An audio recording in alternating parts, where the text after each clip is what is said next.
নমস্কাৰ বন্ধু বান্ধৱীসকল, মই কল্যাণী। আজি মই আপোনালোকক বৰ ধুনীয়া ফুল ব্ৰমেলিয়াডৰ বিষয়ে শ্বেয়াৰ কৰিবলৈ লৈছোঁ। ব্ৰমেলিয়াডবোৰ ব্ৰমেলিচিয়া ফেমিলিৰ অন্তৰ্গত হয় আৰু ইয়াৰ বৈজ্ঞানিক নামো ব্ৰমেলিচিয়াই হয়। এই ব্ৰমেলিয়াডবোৰৰ উৎপত্তিস্থল আমেৰিকা যুক্তৰাষ্ট্ৰ, কিন্তু আজিকালি আমাৰ গোটেই পৃথিৱীতে এই গছবোৰ দেখিবলৈ পোৱা যায়।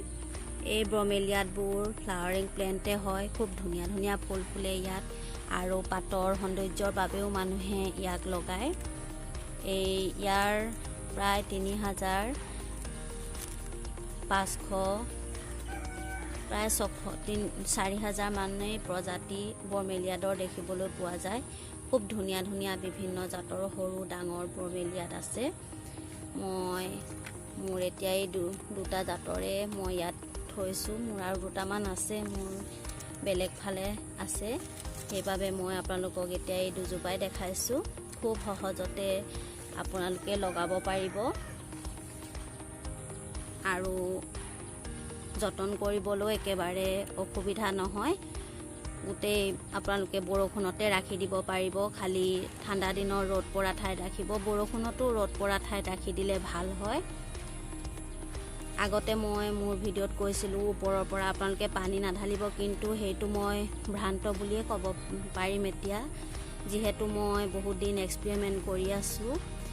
এতিয়া মই বৰষুণতে থৈ দিওঁ, গছজোপা ওপৰত পানী দি দিলেও একো নহয়,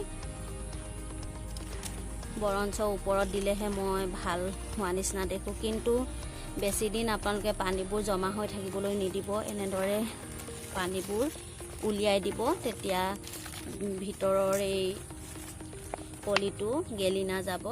মাজে সময়ে সেনেকৈ চাই থাকিব আপোনালোকে।